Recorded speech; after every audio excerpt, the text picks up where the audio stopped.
Kampai! Kampai! Kampai! Oh my fucking god! I think Nazith, that was the closest we've ever managed to do it, like in unison. That's freaky and weird. Anyway, so hello everyone. Hello fellow weebs. We are Kampai Cast. You will see here we have a lovely guest, which is Connor Hydroxate D Queen. You know. Loz will be joining us partway through the recording of this episode. Unfortunately, he's stuck on a train at the moment, so he will join us as soon as he can. But we couldn't really hold up the recording because, well, time limits and time zones and time. So it makes it all a bit difficult. So we're going to get on timey-wimey crap. So again, Connor, thank you very much for joining us today. Thank you for having me. Today's episode is what's intro to anime. So yeah, we thought... do this. This was actually a topic suggested by you, wasn't it? Because I'm an entry-level weeb. Yeah, entry-level weeb.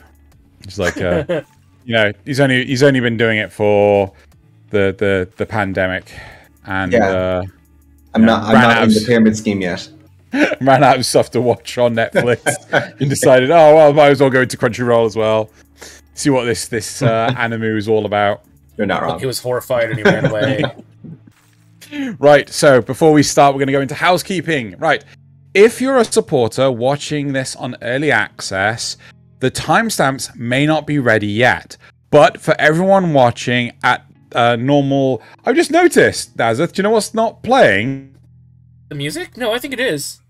Is it? Scroll up. BGM. Yeah, it's going. Oh, okay, it's going. Right, Yeah. so yeah, if you're a supporter watching this on early access, the timestamps may not be ready yet, but for everyone watching at the normal time, you can navigate to any section you want using the timestamps or chapters feature. And I love this chapters feature. Is like the best thing YouTube ever hid in its platform and have done the worst user experience possible. If you go to the what do you call it? The navigation bar? The Seek time? bar. The seek bar, right? Round by where Nazith is. And you'll see that it says like intro or housekeeping or whatever. If you click on that, to the right of us, there will be a list of all the different chapters, and you can just click on it and just jump you straight to that chapter. It's such a good feature. Yet they just completely hidden it. And like, stupid fucking YouTube, seriously.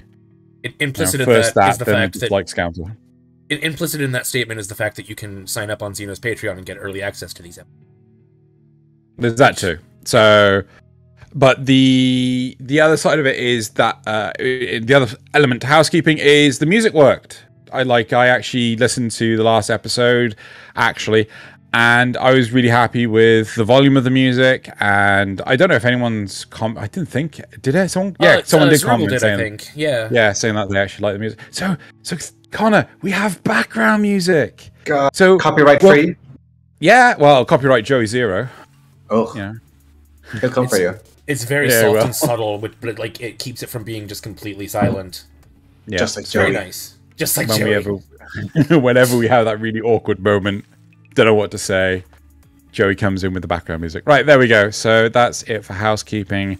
So now we're going to get into the meat of the topic. So, Refer to him that way. He's more than just a piece of meat. Yeah! Don't use me. That costs Wagyu extra. Wagyu A-star meat. 100% premium Irish beef right here. Oh my god.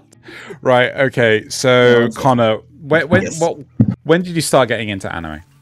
I mean, I knew of anime when I was 16, 17. I always thought that cartoons like Pokemon, Digimon was cartoons. I never knew that was anime. Right. I remember I lived in Ireland in a sheltered small town upbringing, so none of this big city or any of this internet stuff hit me until I was like 16 or 15 or 16. And then I remember I went to college. I did a software robotic engineering course, so loads of nerds. And I was like, ugh, anyway, that sounds lame and nerdy. I was like, I'm not doing that. I'm going to watch my own stuff, I think it was my last year of college when someone was like, watch Full Metal Alchemist. Yeah. And Attack on Titan. Just watch those. And that was when I was like, oh, they're not all weird.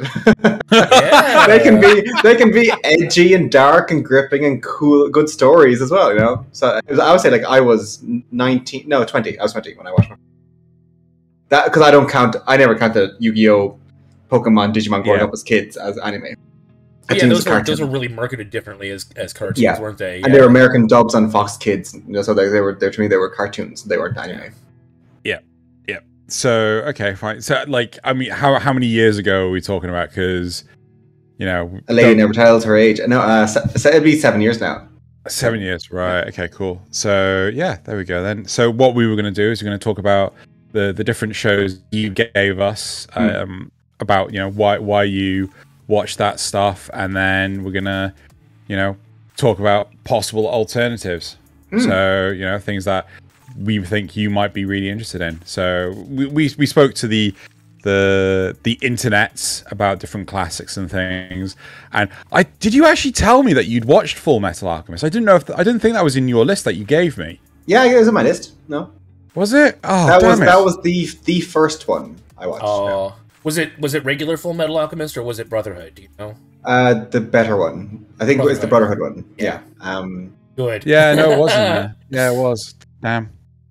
I was all geared up to talk to you about the best one, because we asked Twitter, and Twitter said the best one to start anyone with was Full Metal Alchemist Brotherhood, and now you're telling me you've already bloody watched it. I'm like, I already watched it, loved it. Shit, loved it. I even watched a bit, like 3/4 of the live action movie. Oh, it was fine. It was fine. No, it wasn't. It was okay. No, it wasn't.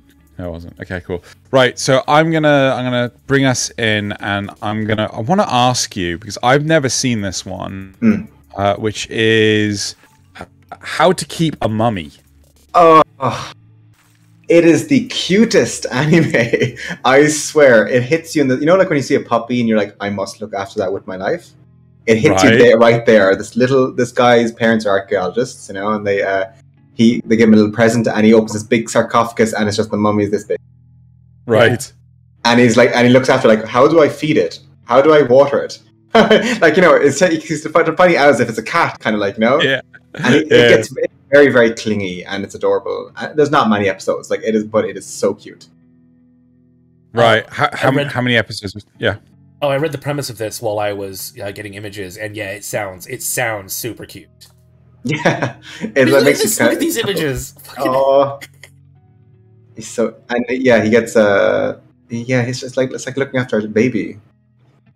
Oh. And he gets super dejected when the person won't hang out with him or look after him. Like I loved it. Yeah.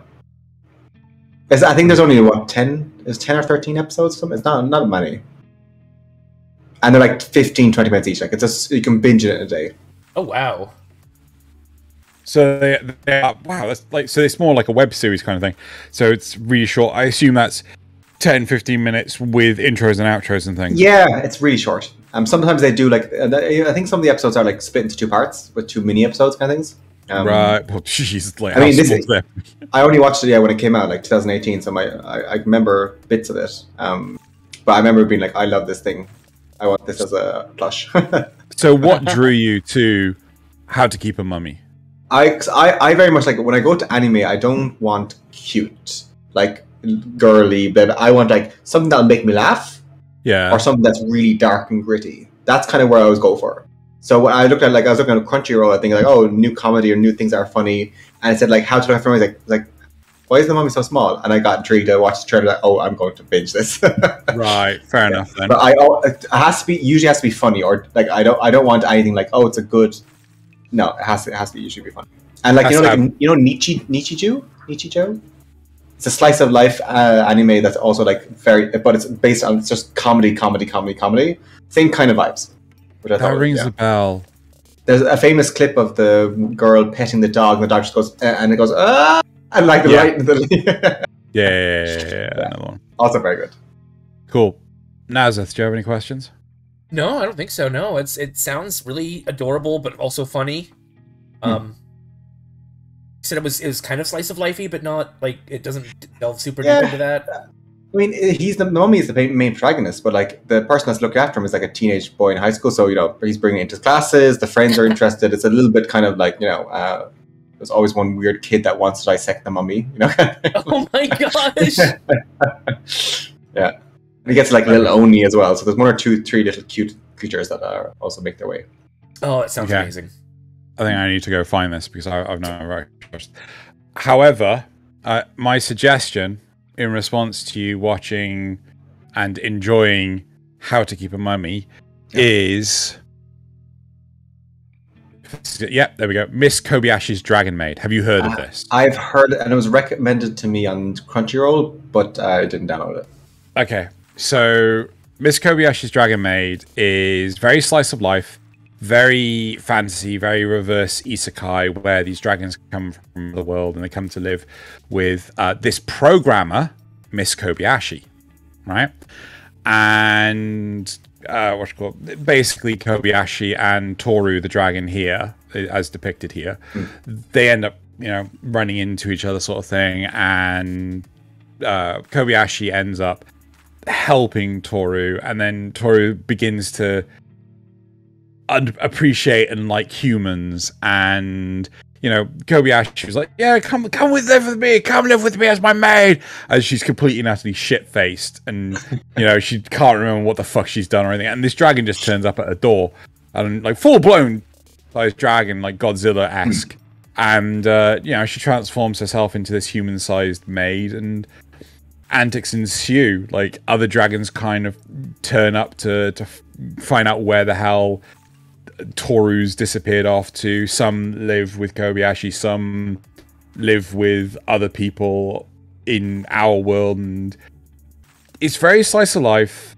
very funny, and honestly, I think this is one that you could quite easily sink your teeth into, and is available on Crunchyroll. Oh wait, up here. Nope. I can get my hand right. Crunchyroll and the Funimation Now platform. So yeah, I take a look. I always look kind of, especially if I'm going like a flight home, 2 hours. I'm like, can I download some anime? And last time I tried to download some of the Japanese animes, and the subtitles didn't work in English. There was just no subtitles working. I couldn't watch any of the anime I'd saved. I had like 3-4 hours of anime downloaded. Could not watch any of it. This was going to be one of them I was going to download, but I was like, I'll wait till I got through my backlog. Right. Well, I think you can up further forward. And definitely give this one a go. What do you? Any comments, Nazeth? So I would ask Xeno. So even though this is all girls, you wouldn't say it's very girly cute, right? Oh God, no. Yeah. No. Far from it. Right. I like. It's cute, sure, but it's not overly saccharine, right? It's not like, oh yeah, everything's pink, everything's got this weird like bloom feature set too high. It's none of that. It's quite grounded in that aspect, but it's cute, but only for adorableness reasons, as opposed to some cotton candy and then just stuff that in their veins. Yeah, I just wanted to make sure that would fit with Connor's. Yeah, you prefer Connor or Hydroxate? Connor's fine. Yeah. Okay. I mean, should have asked that beforehand, silly me. But yeah, I wanted to make sure that, because you said that wasn't one of the things that was one of the things you weren't really looking for.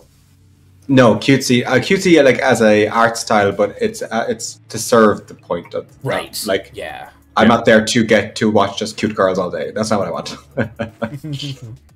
What about cute boys? No, I don't want that either. Poor cute boys. Nazeth, do you have a recommendation to follow up with that falls in line with the whole How to Keep a Mummy? Yeah, I don't really watch too much slice of life-ish stuff. The closest one I could think of is probably Komi, because that's along the veins of a slice of life anime. And it does have very cute elements, but it also makes me laugh a ton. Sorry, I should have... I got it. All right. So, for Connor's benefit, this is a show where the protagonist, Komi, has severe, like, social anxiety. She can't talk, can't bring herself to talk to anyone. And it's about her, but she wants to have friends, and it's hard to make friends when you can't talk. and so our other main character, Tadano, sort of figures this out and helps her along slowly. So it's got a lot of cute, heartwarming moments, but also a lot of comedy where, like, she's in a situation and normally she would, everyone's looking at her to respond, and she just kind of, like this, she just kind of freezes up and those blue screens, and yeah, it's so funny. We just watched an episode today, and it had me just laughing. Yep. I think Netflix recommended me this, but they were doing, it was an episode every week, and I was like, oh, I'll wait. Yeah. So, yeah. It's, I don't like to say this. Support it on Netflix, sure. Give it the good old thumbs up on Netflix. It totally deserves it. But in all honesty, I do recommend go find fan subs of Komi Can't Communicate, because Netflix doesn't properly subtitle the whole thing. So one of the problems with Netflix is it only has one subtitle track or one subtitle object on the screen at any one time. But sometimes you get things like that are written text and spoken aloud at the same time, and they don't subtitle both, and you're like, well, what the fuck does that say? I can't read it. I can't read the moon language. But yeah, Komi Can't Communicate, very adorable. The episodes are 2 weeks behind on Netflix, but yeah, it's still brilliant and a worthwhile watch. But yeah, probably wait until it's all out. Definitely worth binging. Cool. For sure. Yeah. Right, let's go back to Connor's suggestions. So, what you've watched. Okay. I've just seen the oh crap, there it is. The big one, the one that I'm confused by. Dude, High School of the Dead. Oh, so good.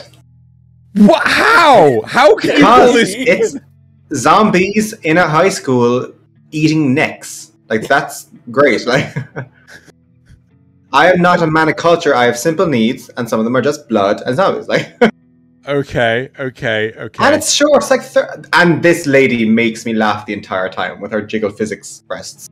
Okay. Very, very funny. So funny. Okay. Right. And it's only 13 episodes. Like, what more could you want on an anime?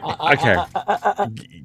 You have to help me out here. You do understand the insanity that is this series, right? Yeah, I loved it. Okay, right. So, for everyone else's benefit, if you've never watched High School of the Dead, you're not massively missing out. Effectively, it's, oh crap, what was the Zack Snyder? It's sort of like one of the Army of the Dead or Dawn of the Dead, or is that era of series kind of thing where zombies have broken out massively everywhere, and you've got a gang of high school students that are trying to survive, and you have weird instances of jiggle physics, and I'm sorry, the whole sniper bit is just ridiculous. Yeah, I haven't seen this show, but he did show me the clip of the sniper, and it's everywhere. The boobs wiggling up and down, and the bullet just travels past, like between one them. Wiggles between one them. way, one wiggles one way, and it comes in, and then the other one wiggles the other way, and it goes back out. And it's like, what? What is going on here? It is literally as good as Interstellar, the movie. If you want to slow it down, it's like the power. The fifth dimension is love, but like no, like it's 11 years old. It still holds up. It's still cool. I would still recommend. Like it's good. If someone's getting into anime, like this is good. You know. Oh, I'm sorry, you don't have a taste. It is an amazing anime. Oh my god! Right. There's a lot of dark stuff in it. Like there's some dark moments in it, but I thought it was great because zombies is such a topic that you wouldn't really expect to see in anime. So when you're kind of getting into anime at the start, zombies is a topic like, oh, okay, how does that done in cartoon? You know. So I think it's a really nice way to get into anime because like it's bridging the topic. Like everyone loves a good zombie film. Maybe not. This is kind of throwing me genuine for a loop. Nazith, do you have a follow up on this? If you're looking for something zany, Yes, I love Um, Zany. oh, that's a really tough choice. I'd say either Furikuri or Gurren Lagann. Furikuri is probably the easier one to get into because it's only 6 episodes. Okay. So we will. Oh gosh, which one of these is Second row, second from the right. That one. this one? Yeah. So the general premise of this show is that a girl comes from space and infects this boy with a guitar in his head that only she can use. She like pulls it out of his head whenever she needs to use it.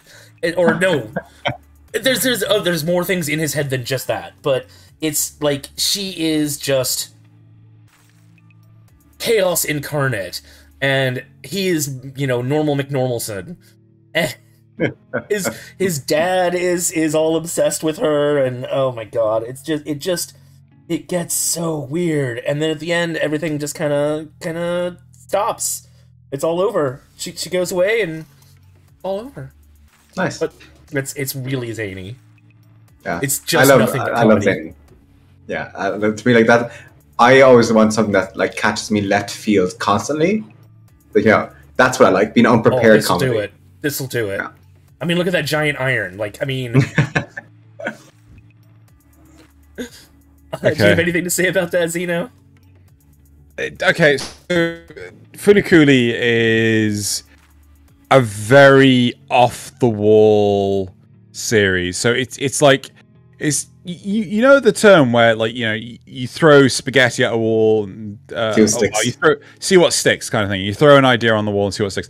Apparently, they decided to stick all the post-it notes with super glue, so they all stuck, and they went with every possible zany idea that they could. This is a Gainax series, which if you do, you know the studio Gainax at all?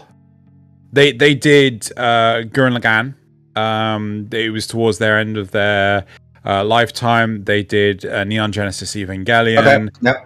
Yep. Okay. Cool. So like this is zany off the wall shit. Like, look, there's a giant fucking hand that's going to grab the iron to smush the world. Yeah, they want to smooth out the world. I was like, because apparently with a smooth brain you can't think, and like the wrinkles on the earth of the brain. I haven't got a fucking clue. It's like it's so weird. It is zany. It's crazy. Don't expect coming away from it with any semblance of sanity left. That's what I like. There you go. Then, like, you know, like the Ghost Stories dub. Oh god, that is what I want in anime generally. Like, okay. I just like there doesn't need to be structure or plot. Okay. Just give me what the fuck's going on. Okay. No. I had to jump on to Anime Planet to take a look at recommendations between High School of the Dead and some other, you know, like anything else. The recommendations are very diverse and things. One of them is Elfen Lied, which we don't have any source material for whatsoever. I've heard of that. Yeah, it's quite slow paced, right? I don't think it's particularly aged well. Like, if you were coming in the early 2000s, that was a brilliant anime to pick up. But you know, I don't know if I would ever recommend it to anyone now. It's like if you are a man of like wanting to experience like the older stuff, then I think that you know, I don't want retro. However, this one was also on the recommendations, which is High School Double D. High School Double D, never heard of it. Which Zeno is a big fan of. I am a big fan of. So effectively, this demons, angels, fallen angels. So effectively, we have our main protagonist, who was in the previous image, the one in the center. He has a magical item, sort of like as part of his soul, kind of thing. So when he was born with this sacred gear, as it's called, and it's a super powerful, rare magical item. And he gets caught up in the conflict between the fallen angels, the demons, and the angels, and he ends up being killed off by a fallen angel and resurrected by a devil, right? And the whole premise for the whole motivation behind this character is he wants to become the harem king. He wants his own harem, right? He's definitely in high school then, yeah. Yes, he's in high school, but it's like, so this is a harem show where the main protagonist is actively seeking a harem, which is a little unheard of. But one of the cool elements to this was the nature of like the sacred gears. So his sacred gear was the red dragon of Wales, right? Okay. Whereas the opposite is the white dragon of England, Oh, right? I thought you were going to say Blue Eyes White Dragon. Yeah. No, not 2000 attack. Let's go. Did you just summon 3 monsters on the same turn? But yeah, so this is kind of a zany one. It's very mature. There's lots and lots of nudity in this one. You know, they decided, oh well, you know, High School of the Dead wouldn't, you know, they didn't have the stones, so you know. Again, it might be something that you're interested in. I'm not entirely sure. If you have any questions, maybe I can elaborate further. I mean, if it's new to you, I'll just ask my mom, can I watch it? Just ask him. Just get the whole family together. No, that's not something I Sit down for Christmas dinner. Put on some anime. Actually, on a small tangent. So my baby cousin, she's probably about 10 years old. She's starting to get into anime and things, and one of the shows that she really likes is Sword Art Online. You know, one I cannot stand to save my life. And my uncle was talking to me about like different shows and things that were on Netflix, and you know, some of them were really weird and stuff. And he said that there was this one, he couldn't remember the name of the show, and he was trying to describe it, and it turned out it was High School Double D. Oh no! And I'm like, yeah, for the love of God, do not show that to my 10-year-old cousin, right? You know, like it will. Your wife will murder you. Yes, right. I just recently watched a it was the top 10 banned anime, and I don't remember where this one has been banned. It might have been Australia, actually, because of all the nudity. That's how amazing it is. Fuck. Yeah. Hold on, Australia have banned High School Double D. It may not have been Australia. I honestly don't remember. Yeah, if it's anything over double C's, they don't allow. Oh, They don't. Yep. That was DXD, like Dungeons and Dragons. Oh, that would be D&D then, not DXD. Yeah. No. Double Dungeons X Dragons. Oh, it's New Zealand. New Zealand, New close. Right, hold on. What's it called? It's illegal in New Zealand because the girls in the anime are under 18. Oh, Okay, yeah. No, they're yeah. not. No, they're not. They're centuries old. But they're in Oh, high but school. they look under underage. 18. It's the. That's like Genshin Impact. We're like, oh, Chi-Chi's 500 years old. No, she died as a 10-year-old. Stop looking at her that way. Okay? Right. Okay. Should we move on to the Oof. the next one that Connor likes? What is the next one I liked? I don't know. Okay, so let's go Tokyo Ghoul. Let's go Tokyo Ghoul. Oh, Tokyo Oh, that's another one was that's been banned. Well, it hasn't been banned, but it's been censored. Yeah. It's also because- edgy as fuck. Yeah. So is this the first Tokyo Ghoul, or is Yes. this all right? Okay, cool. No, I watched. This was shortly after. This was shortly after Attack on Titan season 1 and Full Metal Alchemist. Yeah. My friend Tina, she's like, "Oh, Tokyo Ghoul, just watch it," you know, and it was good. I enjoyed it, but after it's the same thing after Neon Genesis Evangelion, Yeah. where if the main protagonist is being super emo, and crying and screaming a lot, I just get super disinterested in it. Yeah, that's. I cannot have that 14-year-old emo energy. No, Yeah. I went through it once. I don't want to go through it again. Like, no. Yeah, yeah. that you know, where I was like, ah. I was like, okay, I get it. You cried. Now, stop. Like next episode, something sets him off again.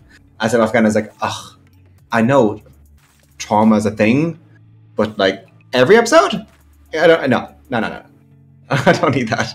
So I got super disinterested after a while, and I was only I think I only managed to get halfway through the 3/4 way through the first season, and I was like, I just can't deal with this guy anymore. So did you actually give up on this one? I gave up on it. Yeah. Right. Cool. Love the concept and love everything about it, but every time the main character was crying or screaming on in pain or something, I'm like, I can't do this. So let's think of something that's dark and brutal, but doesn't have a character Whiny that's teenage boys. screaming Yes. and crying. Oh, he's already seen it. I was going to say Castlevania, but he's already seen it. I like Castlevania. Damn. Yeah, I really like Castlevania. What about? Ooh. Sorry, dark and brooding. I was gonna Dark and brooding without the emo. Yeah, I like that. Like High School of the Dead. Great. I've got one. I'd say either Akira or Vampire Hunter D, but those are both movies. I'm gonna go with this one first. JoJo's Bizarre Adventure. I've started watching JoJo's after Rebecca Ford kept talking about it. I'm like, okay, I'll watch it. I'll start watching it. How far did you get? 4 episodes in, I'm like, I am going to come back to this when I have the reserves to watch this. Because it's super over the top and iconic, but Yeah. it takes a lot of mental energy to watch for me to watch this show. I don't think this is one you can have on in the background. This is one that realistically takes a lot of attention, even if you don't intend it to. Like your attention is drawn to it immediately. Oh, sorry. So I think it gets like it's weird because it's kind of, I wouldn't necessarily say it's dark. It's very brutal. Yeah. Right. It's so brutal. It's sort of like iconic that in JoJo's the majority of the main cast will not survive to the end of the series. Right. It's like a staple of JoJo. But it's very flamboyant as well. Yes.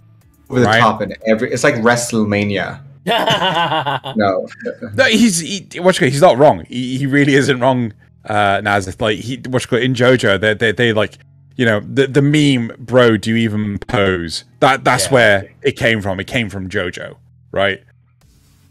This series is like meme-rific. The volume memes it's just so plentiful. You could just take a meme from literally anything. Is this an enemy stand? Yeah. So Olio Speedwagon. I never understood why Speedwagon was best girl, but okay. So you're saying that JoJo you would rather, you know, be more okay. Just trying to think what else is another dark and brooding. What about Escaflowne? I mean, that's kind of dark and brooding. It's not very violent. So it wouldn't fit that bill. Well, why don't you try and sell it to Connor then? Sell it to me. So, oh my god, it's 2 years younger than me. It is classic, yeah. But the general idea is that a girl from our world is taken to an alternate Earth not an alternate Earth, but like a parallel world on the other side of the moon that we can't see. Somehow. And she teams up with the last... Put in her mouth. No, that's Armor? And it's just him screaming? Yeah. That's one of the bad guy pilots. Yeah, they screw him up real bad.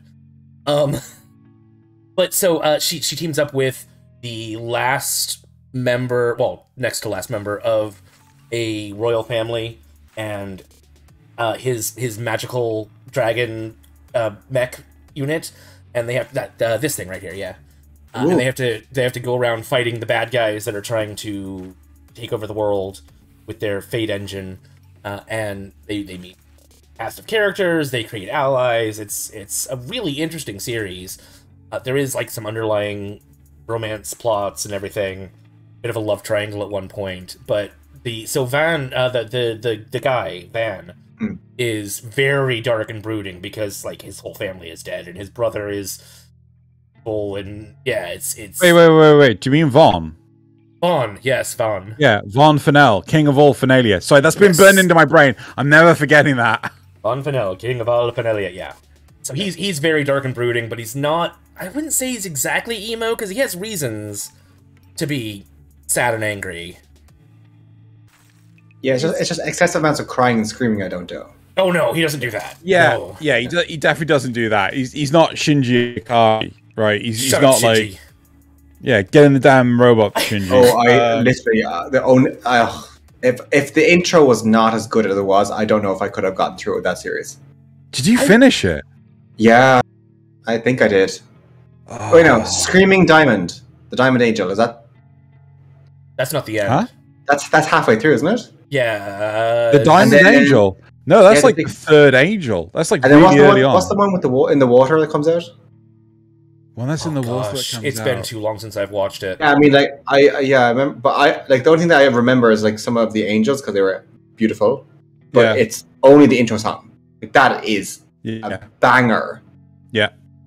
I And you watched hear it when I have was, Simon like, I'm like, I can't do that. I watched it when I was a teenager, which is the perfect audience for it, right? Because teenagers. Yes, yes. And even I was like, shut up, Shinji. Just shut up. Why do you whinge so much? I would suggest probably watching the movie if you're going to watch anything, because the series is just pain. I mean, I know this. It's not my Evangelion list. or Evangelion. No. For Escaflowne, I would watch the actual series. The movie's good too, but I would watch the actual series. So there's 4 movies. There's 4 sort of like reboot movies for Evangelion. Yeah. I've watched the first 3, but because the last one took over 10 years to come out, I can't actually remember the first 3 at all. So I need to rewatch the whole lot before I can actually watch the 4th one. So that's no small commitment right there. Oh, you're talking about the like the 1.11 and 2.22 ones? Yeah. Okay. Yeah. So I actually liked the reboot movies for Evangelion a lot more. That's And what like they everyone introduced new says. characters. Yeah. Well, Shinji is so much less of a whiny little shit, Instantly better.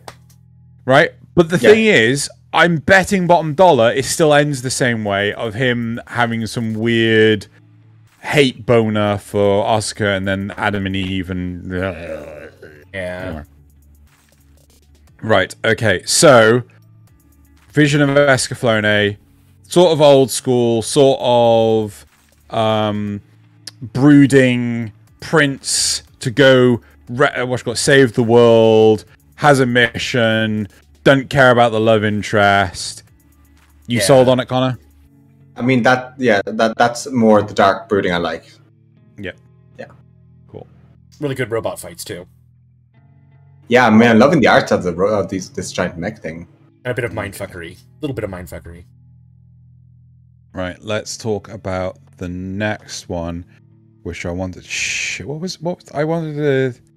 Crap, I was going to talk to you about one of them. Log Horizon, that was it. Log Horizon, the Right. only good MMO anime.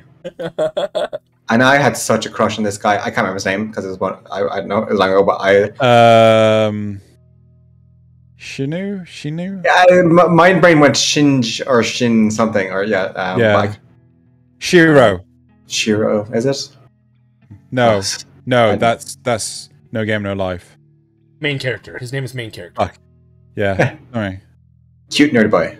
But yeah, this to me was like I think I watched up to like 70 something episodes, and then I think I finished college or something like that. So then it basically it was like, and then I was like, I'll come back to it later, and it's been 7 years. But I will come back to it. You couldn't have watched 70 odd episodes because like season 1 was like 24 episodes, season 2 was the same. Season 3 has only recently come out. Oh, let me check. I may have acquired them somehow.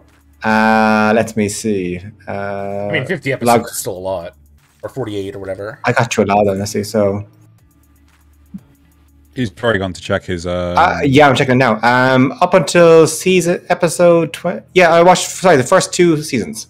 You I think. watched the first pieces. Okay. Yeah, or maybe I was like, yeah, near the end of the second season. Yeah, but I watched a good amount. Yeah, you really did. Right. I loved it. Okay. And I loved it, and I loved it, and I will always love it because to me, like I think what got me into watching MMO based anime. Obviously, I love MMOs. And the whole thing being transported to an MMO is every kid's dream. So I was like, great, this is good anime. But I had watched the abridged of Sword Art Online on YouTube, and I laughed so hard. I'm like, well, that basically told me the entire plot, so I'm not watching it now. And then I saw this, and I'm like, Log Horizon. It's like, ooh. And it goes really heavy into like what the game, like leveling up the skill learn. It was really done really well in that sense. That gives me like, oh, it's not just like, I'm in a fantasy world and now I'm going to, like, no, they were doing it like they were like a character would as you play in a game, which I really, really enjoyed that, you know? Yeah, I loved it. Might be rose tinted glasses, but I remember being completely enthralled in it. Okay, I don't know if we actually have this one in. Damn it, we don't. Okay. So there's one that I think is really good. We don't actually have any images for this. It's called Bofuri. Bofuri. Right. I don't want to get hurt, so I maxed out my defense. It basically it's the similar situation where more closer to Sword Art Online, where it's like a VR headset rather than them getting transported into another world and not being able to get back. With Bofuri, she's able to, like, she basically can tank literally anything because she dumped all her stats in vitality. I love it. Right? She's got the biggest health pool ever, and as a result, any attacks that hit her, she's able to develop a resistance to that attack because they can't kill her. Right? So she's like, honestly, Bofuri is actually a really good series, and there is a second season coming out soon. So I would recommend that one. That sounds like it's humorous enough that I think I probably would like that. Yeah. It's like, well, there's another anime that I remember seeing that I wanted. It's like, it's where the kid and the mother gets transported. The mother gets superpowered. He gets nothing. No, it's bad. No, it's bad. Okay. It's like, so the nickname for the one you're talking about is it's nicknamed MILF Sakai.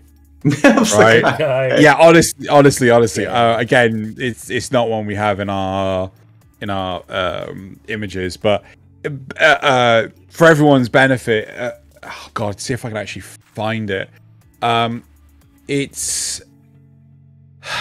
There's a disconnect between the mother and son, right? So I think daddy's out of the picture or whatever, and son's at that age where he doesn't want anything to do with mum, right?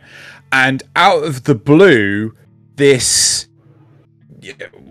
a civil servant turns up and starts to talk about, oh, you know, we could, you know, rebuild that relationship between mother and son, and you know, try and, you know, make a healthier relationship, things like this. So they transport them into sort of like they isekai them into like an MMO world, right?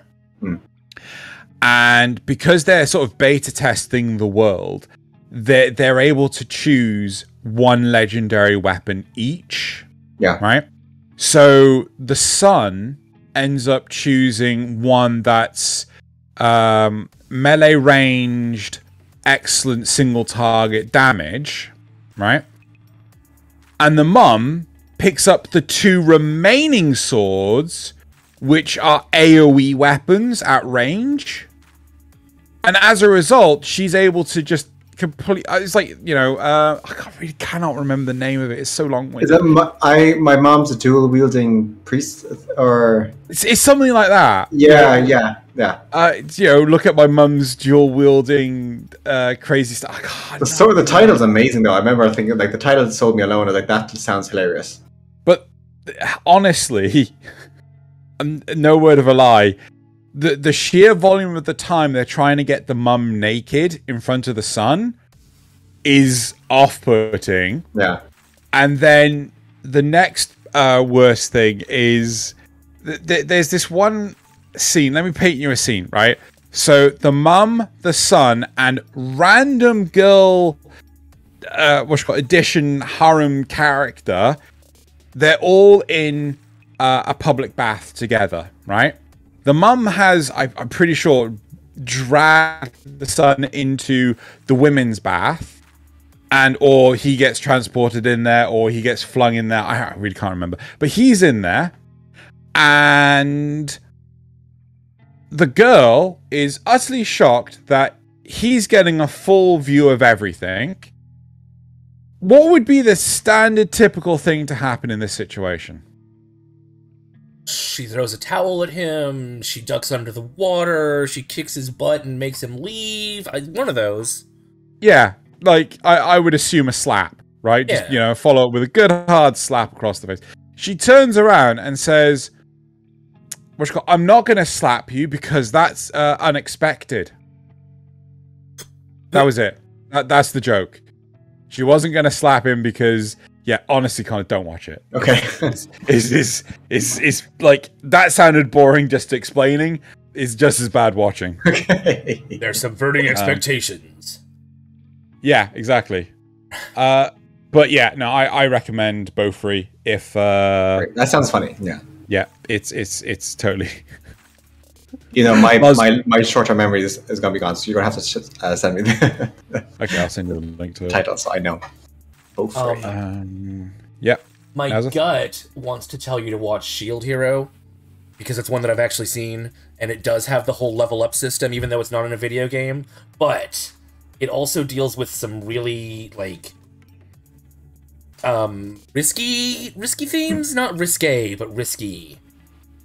So it's kind of a hard one to recommend to new anime fans, because they might see that, and it starts, you know, right away. They might see that theme and be like, no, I'm not going to watch this. I can't watch this. I don't know how I forgot this one. Well, we kind of talked about it earlier and how we shouldn't really recommend it as a new one. And in fact, I'm not going to, even though I want to. What I am going to recommend is one that Oh, sorry, go ahead, Zito.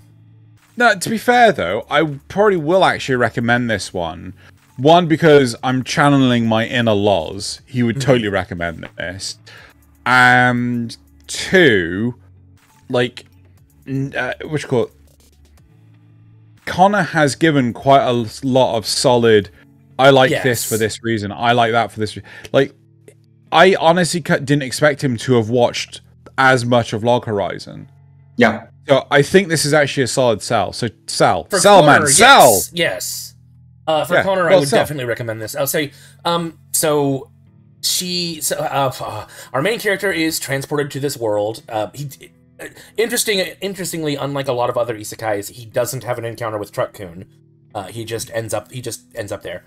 So he is one of the 4 heroes that have to save this world. Each one has a unique weapon that they can use, and only use that style of weapon. So you've got a spear hero, a sword hero, a bow hero, and he is the shield hero. All he can use is shields. He can't attack anyone, he can only use shields. And for some reason, that's not really fully been explained as of yet, but I'm sure they will get into. The kingdom, the people in charge, don't want him there. They want him to not... They don't want him anywhere near anything that's going on. And so they kind of set him up to take the fall for a false... A false R? I don't want to say it because YouTube might hear it and be angry. The princess... He really likes grapes. Yes. So they went, he likes grapes, so we'll say that he was a grapist. Yes. Okay. The princess herself sets him up. So he has to struggle against this because they can't kill him. False accusations. He doesn't like grapes at all. Yeah. He's a melons fan. So he has to figure out how he's gonna level up on his own with only a shield. and he picks up like a somebody to help him. Cat girl. Yeah, sure. Raccoon. Yeah. Raccoon girl. Raccoon girl. So she becomes his sword, and slowly, he starts earning the respect of some people around the country. But the whole level up thing is he learns how to use his shield to, like... There's like a kind of a skill tree to it, and he learns how to unlock different skills, and how they interact together. Like, he learns that he can take herbs, and he can upgrade them and turn them into medicines and whatnot that he can then sell and make money. So it's that sort of thing. We say herbs. Herbs, yes. Sorry, because there's an H in it. I know. Oddly enough, I didn't know this. It's confirmed to have a 3rd season coming. Yes. So it's not only getting a 2nd season; it's getting a 3rd season. Oh my gosh, it's worth it. It's so worth it. Yeah, but again, it's a really good series. Because of that accusation, I think it's a hard one to recommend to total newbies. But given that you have a little bit of experience and we kind of know what you like, I would say. There is another side to this as well. So this has quite strong grim elements, or dark elements, shall we say, towards the start of the series. Not only that, but there is there is also the sensitive topic of how the character approaches. Yeah, I'm just gonna. I think this one's safe to say slavery. Yeah. Right. So it's a case of, how the situation he is in. The only way for him to survive, it's like it's looking down this avenue that in our world is taboo across everywhere, but in this society, in this world, there are these like demi-humans, this animal race of humans that are enslaved and things like that. So, but again, technically Twitter tried to cancel Rising of the Shield Hero of the false accusation of being interested in grapes and the sensitive matter of slavery. Yeah. So, but honestly, this is one of the best isekai shows out there. It's so good even I've watched it. Yeah, like I'm pretty sure you binge watched the whole thing in one go, didn't you? Yeah, I think so. Yeah. Yeah. So Loz has also watched it a great number of times. Yeah. That's on Crunchyroll, which is great. Yeah. Yeah. So cool. Right. Let's talk about some of the other stuff you have watched. I need to go back to your list. Okay. Explain to me Food Wars. Shokugeki no Soma. Yeah. Okay, so apparently, I don't know if this is true, but what I heard and what my friend told me was that it is a food cooking show where students are going to this culinary school and they have shokugeki, food duels, kind of showdowns. Yeah. And they have like maybe a special meal or a theme and they have things. But the artists are all hentai artists. So so it's done really well, but every time someone eats something really good, their clothes goes off like, Hold on. No, I wanna. Sorry, we need to Loz in this. So back, and we have a Loz. Loz. Yes. A wild. Have you ever seen this, Loz? Have you ever seen Food Wars? No. Oh, thank God. Okay, so you're all unaware of this. Okay, so if someone had to ask me what my favorite anime is, this would be it. Like, this is one of the funniest anime I think I've ever watched. But it's also very educational. Because they are, it's like, you know House, the show? They have writers who are doctors. Same thing here. They have writers who are trained like gastronomic experts. No, gastronomy. Say chefs. And chefs, yes. But it's in the food science level also. So Right. when they're going through and they're talking about like how the dish is made, they're talking like, and the myosin reacts with this, and they go through the science of how dishes work as well. It's super interesting, you know. And then they eat it, and then we go into the hentai reaction. So, Laz, as I was saying to Drew and Nazeth, that the artists, a lot of them were former hentai artists. So when they eat the food, that's when they go into like, you know, whatever the food is. It could be like, you know, if there's fish, suddenly they're being like swarmed around their naked bodies with eels, and they're like, like, it's very, it's literally like every single thing. It could be like, you know, they're like a man, female, no matter what age, the clothes usually rips off them in ecstasy of the food, and there's just some weird art. It is like pure art at its highest level. And I watched the Japanese with the English subs. They have the English version on the American things, which is fine, but I think the Japanese is much better. But it's not already on like is it season 5 or season 4, and I'm still enthralled by it. Like, it is super funny, like very, very funny. The main character is like from a diner. He didn't know that his dad was a super, super well chef that kind of retired and set up a diner. So he's used to making really good food, but it's very the common person food. And then when they go to this academy for things, everyone's like, well, either rich or well-to-do, or comes from like only chef background, or, you know, their families or things. So he's blowing their minds by saying like, here's egg with rice, but it's like, it's super good tasting. So everyone's kind of like, how is he so good? But his dad was a really good chef, you know. I say, like, if I have to, like, if you need to start a new anime, please watch Food Wars. It is absolutely hilarious. So and the food is so good.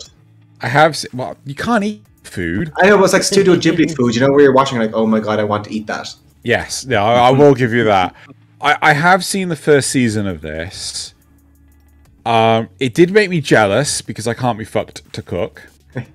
I did think to myself on multiple occasions, what if Gordon Ramsay was in this? But when the second season finally came out, like, I couldn't get into it again. I really struggled to just get back into it. Maybe I have to watch from the beginning again. I don't know. Trying to think of another anime to introduce Connor to. Yeah, I already recommended Fooly Cooly, so that's out the window. I'm just trying to think of something that to expand Connor's experience of anime, his palette, that could work in this same sort of motif. And I cannot think of another classic that would actually fill it. Loz, can you think of anything? What with this sort of sense of humor of things happening like that? Yeah. Let me just check. The only one that I can think close to this, but it doesn't carry the same sense of humor, but it has that sort of like in-depth analysis of, you know, what's going on and things. The only one I can think of is Blue Period, which I know has been a very hard sell to Loz, and I can appreciate that. And I can easily just imagine it being a hard sell to Connor because it doesn't have that level of humor. But it is currently airing on Netflix and is a series about art. You know, like different ways of, you know, doing art. It's like graduate level art school. It's very much teaching you like how to appreciate art and things like this. Something that like I look at this and they'll put up pieces and things, real life pieces. I'm like, I don't get it. And then finally they've sort of like elaborated enough on how to analyze a piece, and they actually show you like in crazy level of details. They zoom in on the art itself. Like they've gotten high quality photos from the pieces. They show it to you, you're like, oh damn, that look pretty. You know, it's so that's a possible one. Yeah, I mean, I like that. Sounds cool. If you wanted something from the current season with that with humor, I would recommend Komi Can't Communicate. If you wanted something with that, I would recommend that. If you wanted something that has that kind of real world element brought in with a bit of humor and things, I would say Cells Working Set. What's that one? Oh, Cells at Work. Cells at Work. Yeah. Yeah. It does a similar thing with I've like the heard human about body. this. Yes, I have too. It also now has a darker version, which I haven't watched, but just the original Cells at Work is good. If you wanted a very general piece that had that sort of humor, that also would expose you to the generalities of a range of different anime, it's kind of old, but I would say like Cell Saga. Yeah, It's got the humor. Cell Saga. I was thinking Cell of Cell, Saga. but it doesn't really. It does so many different genres. But it doesn't really have the focusing in on the details. Yes, it of doesn't the have thing. that deeper thing with it. Yeah. Yeah. If you wanted to see, if you wanted the humor and you wanted to expand into different varieties and get like a little flavor of everything with humor, that's what Excel Saga will give you. But I think Cells at Work would be the best thing to go into next because it's good, you know. And it's fun, it's funny, it has its funny moments, it has its serious moments as well, and it's still kind of grounded, and you will probably learn something at the same time. I think I've watched a YouTube video of like Doctor watches. That's Cells what I at saw. Work. I saw that. Yes. Yeah. It's a fun show. It is a fun show. It's not entirely accurate because, but it works. It works. It's fun. Yeah. In fact, if it wasn't so bloody, if I was still a school teacher, I'd probably take bits of it to show children when doing the immune system, especially like younger kids as well. But sadly, it's horrifically gory when it shows you how the immune system kills invading bacteria and viruses. So yeah. I mean, you know, Can't really show that. accurate. Though. I think they made a child version because it'd be good. You know, it uses all the terms and it would get people to make the associations. So it's good. Yeah, Cells at Work. I think is the best one for you. Cool. Yeah, and I remember seeing they had the, oh yeah, the GIF. I know that guy, Dr. Mike. Good old Dr. Mike. Yeah. Yeah. Yeah, the GIF, the little clip of the little platelets are like little kindergarten kids with. I was like, that is so cute. But please watch the Wars. Sadly, though, this is why it's not entirely accurate. Platelets are expended in the creation of blood clots, so you'd be expending the little children to make instead the children simply carry it, and then the children go on to do it. So it's not entirely, it fits the thing. But who wants to see little children being used up to make blockages to save the body? That'd be wrong. I mean, as long as they're happy about it, that's fine. I agree with you, like Drew. It's saying like when the break between each season, it kind of is a little bit tricky to get back into it. Yeah. So I have the same thing. So when the second season happened, I think I watched the first season again, and then by the end of the second season, it's refreshed in my memory enough that the third season was no issue. I don't know why the background does this. I've yet to work out how. I don't know. It's some JavaScript problem. I blame JavaScript. Right. So I think we're going to go to the next one. What is happening? Do you want me to try I don't know. the... No, it's some JavaScript timing issue. It's like, honestly, I've yet to work out how to bloody stop it. But anyway, so the next one that is on Connor's list to try and find a recommendation for is My Hero Academia. Yes. Right. So what drew you to My Hero Academia? Megan Everett. She's like, fuck that little blue ball hair guy. Mineta? Yeah. Fuck that guy. I'm like, oh, well, if she hates some of that, but maybe that's interesting. And I watched, I was like, oh, okay. There's a school for superheroes. It reminded me kind of like, you remember the really bad movie Sky High? Yeah. Yeah, great. Oh? Great movie. Awful, but great. Yeah. And yeah, so I was like, okay, superhero, okay, and he gets the power, cool.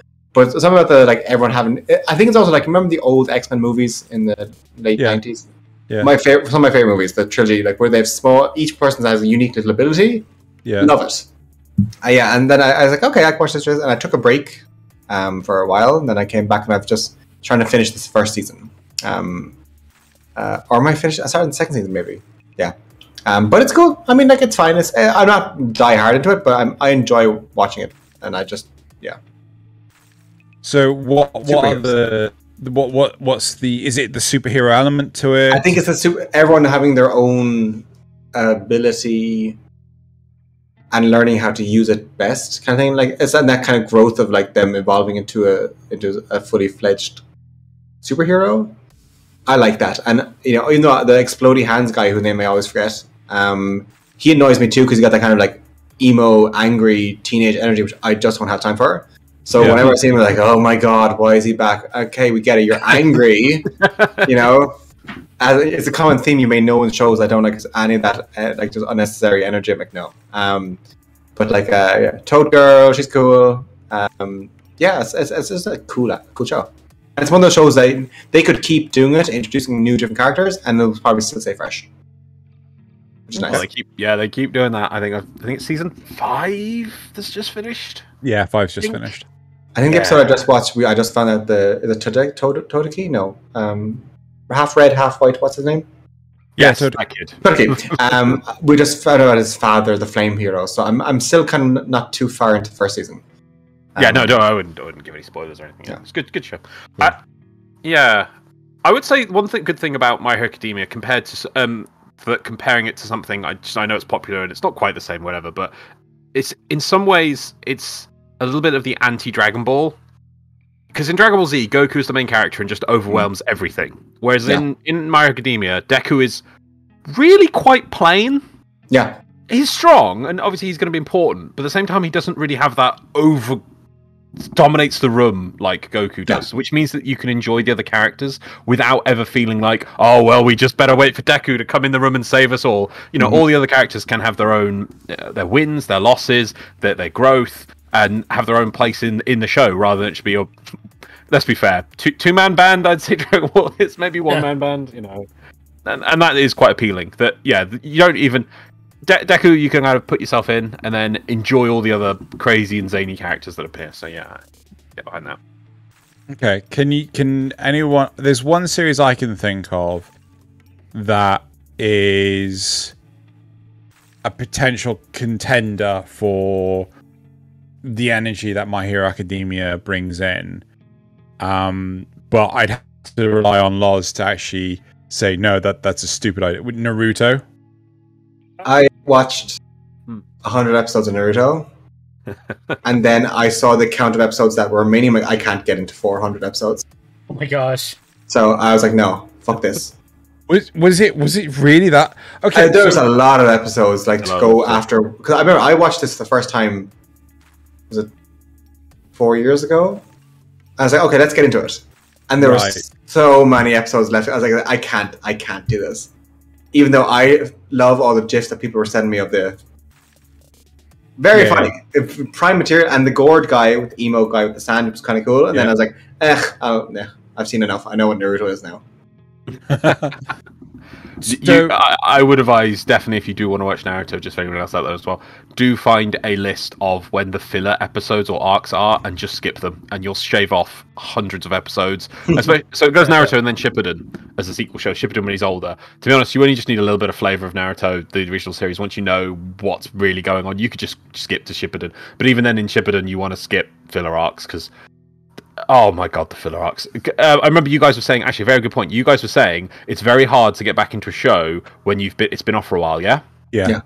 I think that's the strategy they took when doing, this basic Naruto, because instead of just going, oh, well, we don't have any material here, let's just take a break. No, it's like, no, there must be a filler arc. People must feel like they need to keep watching this so that we keep it in their mind for when we finish the filler arc. So I think that was the strategy. I think, like there's a point in Naruto, the original series, where you're like, oh, this is really cool. And then the over 100 episodes of filler will start. It's just crazy, and you just need to skip it all. Yeah, just it's not worth it. When was that after? Oh god, was that after episode 150 odd? Something like that. Yeah, it's like 100 episodes of filler in the original Naruto, and then it's like you skip it all, but the last episode, and then you just go to Shippuden. Okay, things will happen out of filler. Even good things will happen out of filler. Like characters will apparently gain abilities and then just lose them because it's filler. So there's literally no reason to watching it at all. So There's this as well. Sorry, what? Yes, that's the ostrich. Ninja. Okay, the ostrich ninja. Don't ask. I won't. Good. Yep, not gonna ask. Your point was to compare it to My Hero Academia?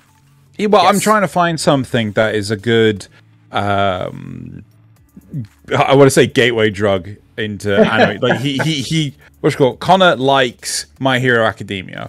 What else could we say based on his likes of My Hero Academia, where it's about the use of the powers compared to Dragon Ball, where it's just like, oh, I'll just get more powerful.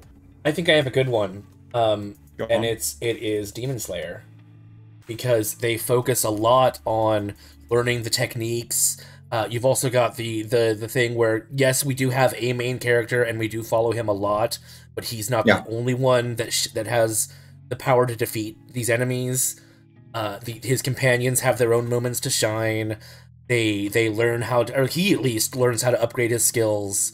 You know, it's that sort of thing. It's a very similar feel to what having never seen My Hero Academia. It sounds similar to how you were describing it.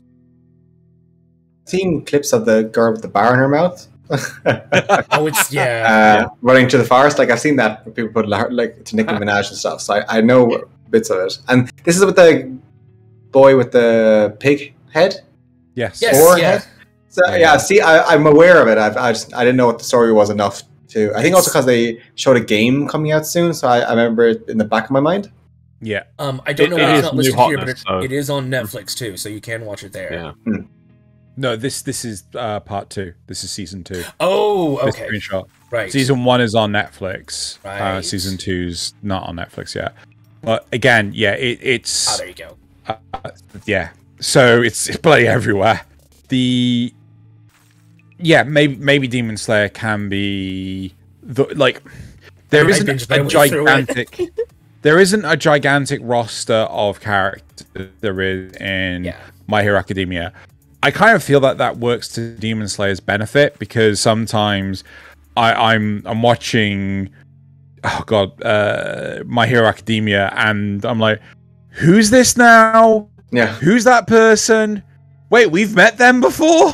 You know, some of the advantages that with series with a smaller roster, it's easier to remember who the hell. I mean, granted, a boar head kind of helps a lot, but yeah.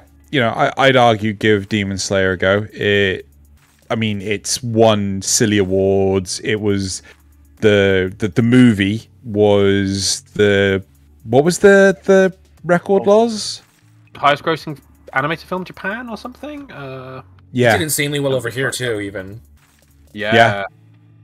So it's the manga sales are destroying Western comics. I honestly, well, now they just include them, so they don't have to separately compete because they just absolutely destroy them. It's insane. I think it's partly because it doesn't really have a lot of those anime tropes to it that you come to expect from anime. I mean, it's got some of them, but it really feels like, you know, a high budget movie or something that's broken down into episodes. It's that level of quality and scripting, and you know, it tells a deep story and doesn't just get all anime tropey. I think that's part of why it does so well. So yeah, I would say certainly Demon Slayer, and it does feel like it accomplishes a lot with each individual episode. Whereas sometimes, like watching My Hero Academia, I'm like, can we get on with it, please? Yeah, there's like no filler, really. Yeah, there isn't. Yeah. So, well, if in your thing, I suppose, Naruto definitely has that. I know what you mean now about the use of the abilities rather than just I'm more powerful than you. Demon Slayer is a good one. The only other thing I can think of, it's not quite as good nearly, but it's just if you wanted that kind of use of power and a bit of a variety class, is the Irregular Magic High School. Yes. Yeah. It's a bit more grounded. Don't know if we have that. That one's pretty fun, with people using magic, but magic in a more practical sense. It's not like wizards or anything. It's like, oh yes, we'll just use this to do this magic spell to do this thing. Like, I don't know what they're going to use it. They use it to attack each other more than anything. But yeah, that one is a similar thing. Rather than heroic powers, it is a more magic power thing. And you got but the main character in that is a bit of a Gary Stu. I'm sorry. No, he is. He's a massive. Yeah. Well, I mean, the problem is he's had his training off camera. Yeah, well, no, it's more than what he's had off camera. But but you've got the host of side characters which will have their own powers or specialities, which can be quite interesting. Cool. Right. Moving on to, I'm probably going to say let's do 2 more of Connor's watches, and then we'll move on with the show because we've been at it for a bit. The next one, I'm going to say best for last. The next one is Attack on Titan. So what drew you to... Oh my dear God, this picture of all the pictures to start with. I think... Yeah, I know. Like I can't remember. Like I think with my friend she was one that got me into anime actually mostly. She said like it's messed up and really dark, and it's just like last bastion on Earth. I think I was like, ooh, okay, now I'm interested. She's like, yeah, walled city outside, these large, weird humanoid people want to eat people inside, and there's I was like, oh, that's an interesting. It's more like it was kind of like I haven't seen that before. Yeah, and like as like like the High School Dead, like kind of like zombie-esque. But I was like, this is such a unique story. I was like, oh, okay, and there's unique big titans. And then I watched like 3 episodes. Like, fuck, like they killed the mother in the first episode. I was like, jeez, I'm watching this. And then I like, yeah, and every season when there's a new season, or they do it in half seasons generally, don't they? I would just binge. Like, it is amazing, and I'm up to date now finally because I took I think it was a 2-year break because I was like, oh, I'll get back to it, and then I had an entire season and a half to watch some of that. And now I can't wait for the next. I heard the final part. The manga is saying lots of stuff, but I'm not listening. So I love it. I'm sorry. Excuse me. It's one of those things I'd recommend. Like same like Fullmetal Alchemist. If you want to get into anime, and it gets rid of the stereotype of anime being cutesy girl whatever. This is a really, really, really nice dark, gritty anime. No, I know. I see what you mean. Yeah, it's a good example for how anime is able to explore a really interesting original concept that you would never see done in this way in any form of Western media. Yeah, they just wouldn't do it. And it's like, yes, giant naked people eating everyone. It's like, what? What? And I think it was the latest season. I don't want to say spoilers, but when you find out how it came to be, and then you're like, oh, this is a commentary on something that might be familiar in our own history. And I was like, oh, this big brain energy in this anime, like. Yes. No spoilers, and I haven't actually read the actual ending myself. I've heard the ending is not up to par with the build up to it and things. I hope not. Oh, okay, that's sad, but yeah. I'm fine. But I know what you mean, the things it goes into are quite interesting, and yeah, exactly, that's the point. As I was saying, you wouldn't get this kind of thing in Western media, but Japan can use this as a premise and a context to explore a concept or an idea in a different way that you wouldn't be able to do with just, I don't know, people sitting around talking about their feelings in a room, which is what you get most of the times in Western media these days. I mean, Aaron had that moments of like, oh my god, will he stop crying and stop being so emo? I really have short tolerance for that kind of person in general, like if they're very mopey and whiny. Yeah. So I'm like, no, this is in the grand scape of things. And then obviously now, as the scene goes on, he's the complete opposite. He's like on feeling. But yeah, amazing. Yeah, but the last season has been really, really interesting with the backstory of the entire world. It's like, oh, yeah, really cool. So mature. Wow. I have one. Yeah. Goblin Slayer. Goblin Slayer. Goblin Slayer. I mean, Grimdark. You want your Grimdark. You want your brutality. Like, I'm pretty sure that one episode and brace yourself for that one episode 1, and then after episode 1, I suppose in some ways I don't know if it numbs you to it or raises your expectations of what's supposed to happen and how this is a fantasy world in which this is reality, and if you're an idiot, this bad things will happen to you. Yeah, it's like, I don't want to say that the first episode is the peak of the series, but the first episode really it lays it down like this is the sort of show it is. It sets the tone. It resets the tone. I mean, you can see the content warnings there on the screen.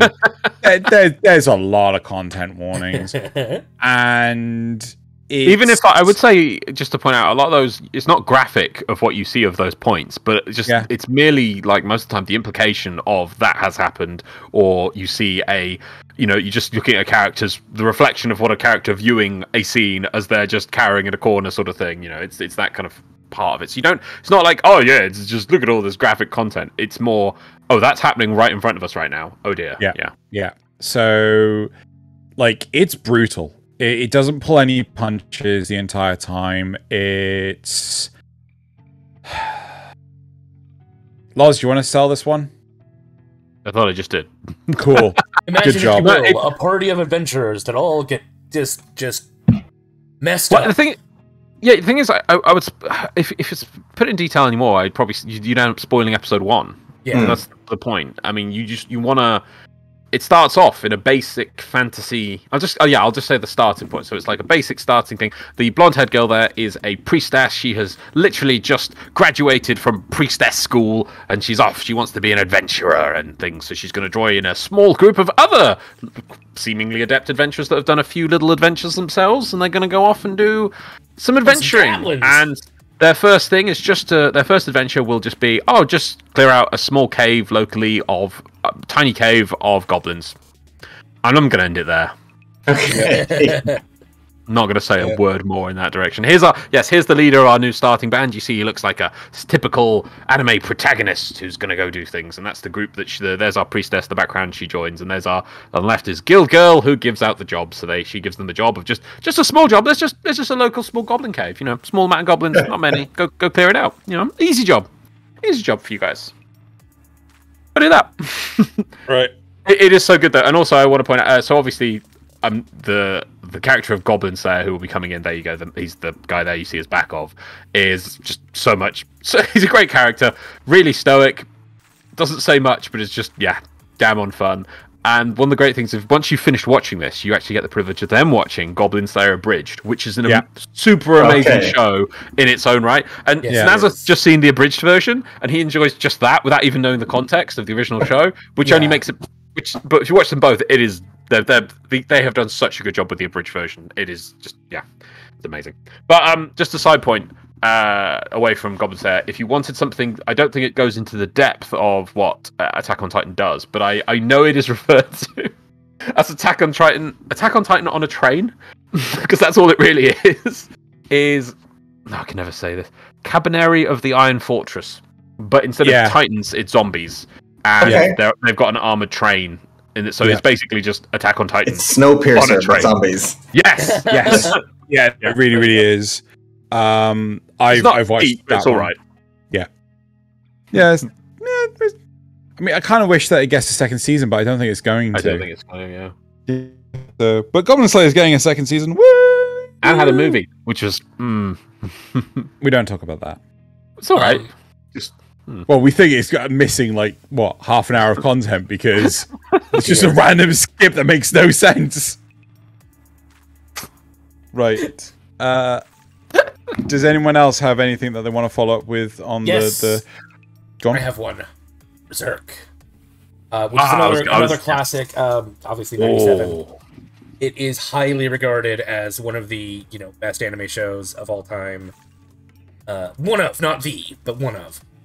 It's got that dark sort of end of the world, or world in decline.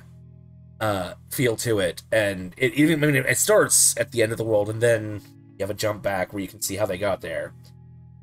And it's I would say it feels in a lot of ways very realistic. They don't pull any punches with any of their any of the things that happen. All the characters have their really dark things that happen to them that make them jaded or whatever towards the world. Did the artist die recently? Who made this? Yes. Okay, because the name is familiar. I remember seeing people sharing the black and white manga art of. I thought it was Berserk. Okay.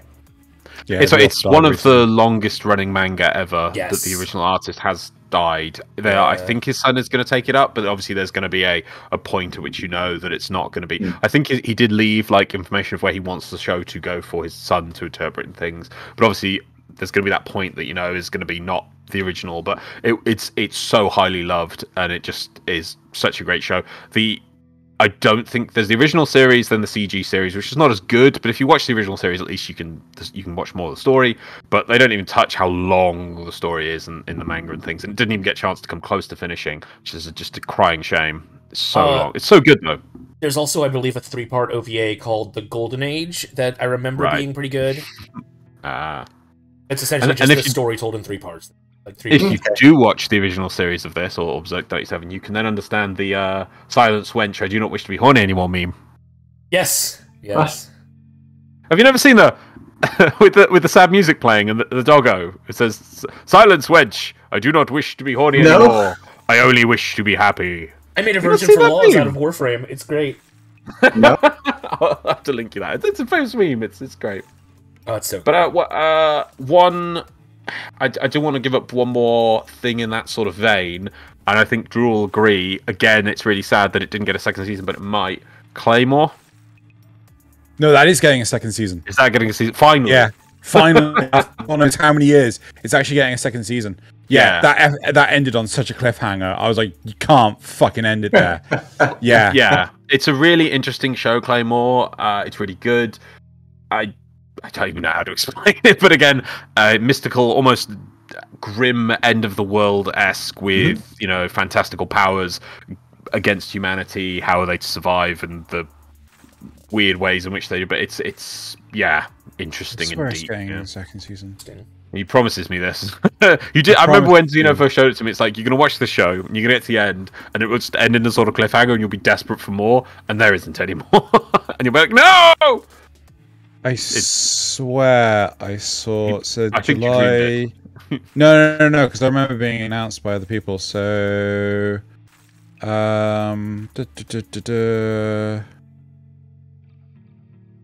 yes, it has been renewed.